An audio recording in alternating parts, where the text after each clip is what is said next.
کہ میرا پہلا مقصد ہندو مسلم اتحاد ہے۔ میں مسلمانوں سے یہ کہنا چاہوں گا کہ ان کا فرض ہے کہ وہ ہندوؤں کے ساتھ محبت اور بھائی چارے کا رشتہ قائم کریں تاکہ ہم ایک کامیاب قوم کی تعبیر کر سکیں۔ یہ مولانا کی تقریر کا ایک اقتباس تھا۔ مولانا آزاد کے لیے قوم کا اتحاد آزادی سے بھی زیادہ اہم تھا۔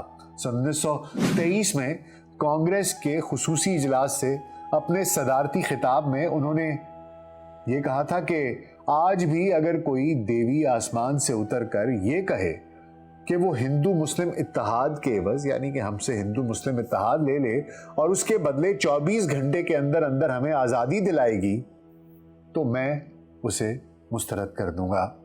آزادی ملنے میں تاریخ سے ہمارا کچھ نقصان ضرور ہوگا، لیکن اگر ہمارا اتحاد ٹوٹ گیا تو پوری انسانیت کا نقصان ہوگا۔ مولانا آزاد ایک اہم قومی لیڈر کی حیثیت سے ابھرے۔ وہ کانگریس پارٹی کے صدر بھی رہے۔ تحریک آزادی کے دوران سن 1915 سے سن 1945 کے دوران انہیں 10 برس کے قریب جیل کی مشقتیں بھی سہنا پڑیں۔ اس موقع پر ان کی شریک حیات زلیخا بیگم نے ان کا بہت ساتھ دیا۔ زلیخا بیگم بھی آزادی کی جنگ میں مولانا آزاد کے شانہ بشانہ رہیں، اسی لیے ان کا شمار بھی آزادی کی جانباز خواتین میں ہوتا ہے۔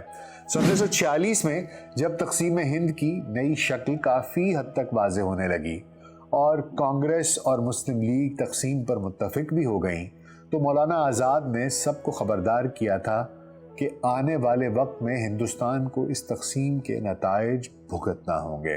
انہوں نے کہا کہ نفرت کی بنیاد پر بننے والا یہ نیا ملک اس وقت تک زندہ رہے گا جب تک یہ نفرت زندہ رہے گی۔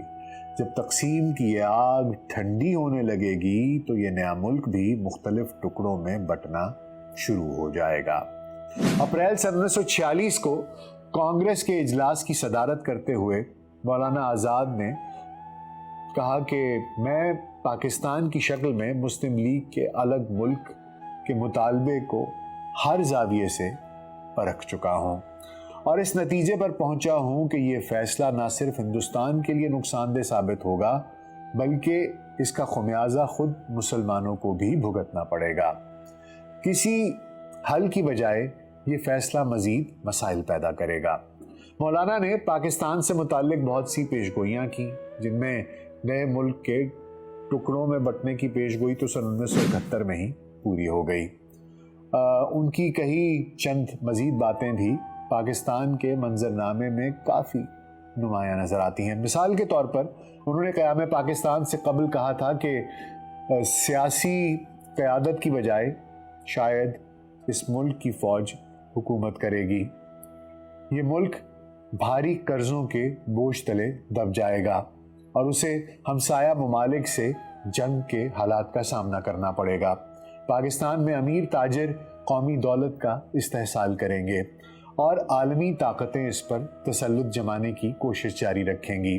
مولانا نے انڈیا میں رہنے والے مسلمانوں کو پاکستان ہجرت نہ کرنے کا مشورہ بھی دیا تھا، اور یہ مشورہ دیتے ہوئے انہوں نے کہا تھا کہ وہ وقت دور نہیں جب پاکستان میں پہلے سے مقیم لوگ اپنی علاقائی شناخت کے لیے اٹھ کھڑے ہوں گے، جبکہ انڈیا سے آنے والوں کو بن بلایا مہمان سمجھا جانے لگے گا۔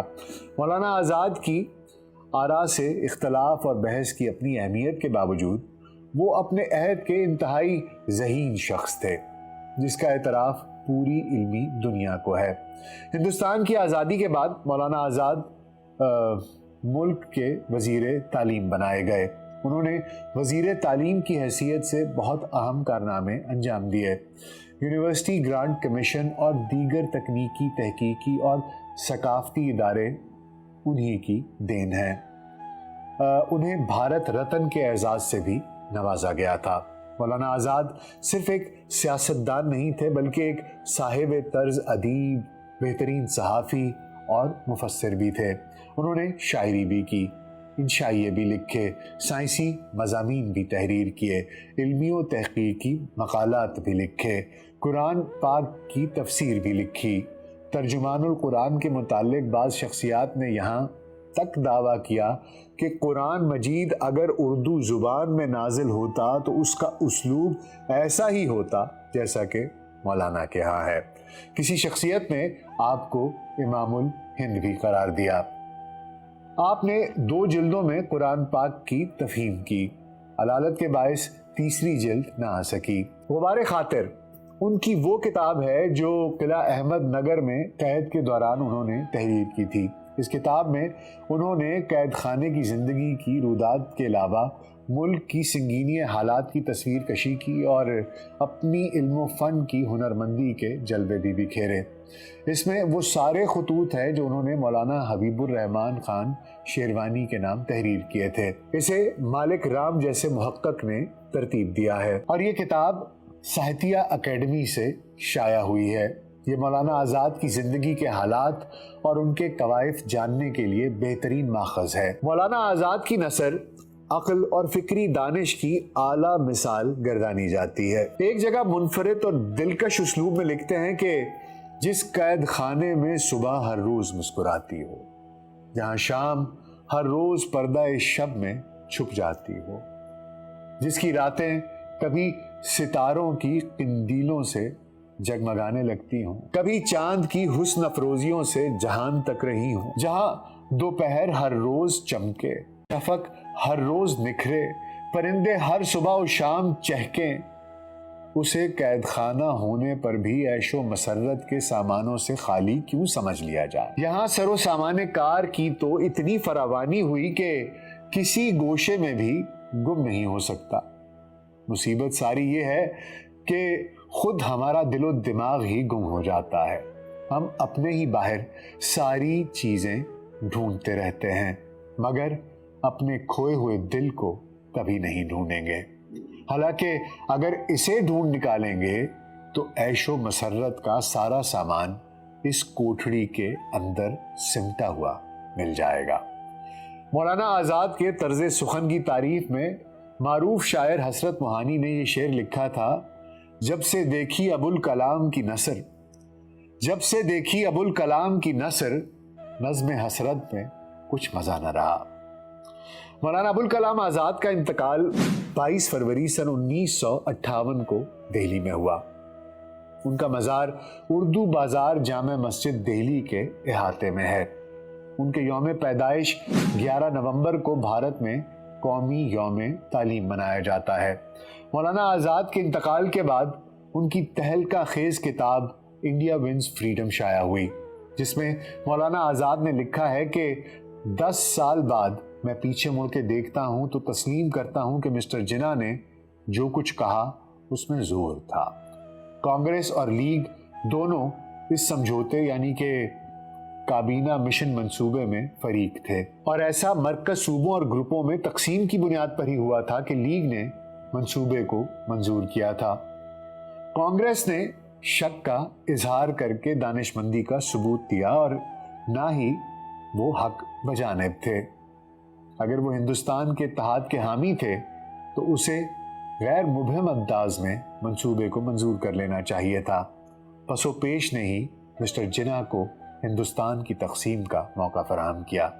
اسی کتاب کے آخر میں مولانا آزاد نے پاکستان کی نئی حکومت کے بارے میں لکھا ہے کہ یہ ایک حقیقت ہے، ہندوستان اور پاکستان دونوں کے مفاد کا تقاضا ہے کہ وہ باہم دوستانہ تعلقات پیدا کریں اور تعاون پر عمل پیرا ہوں۔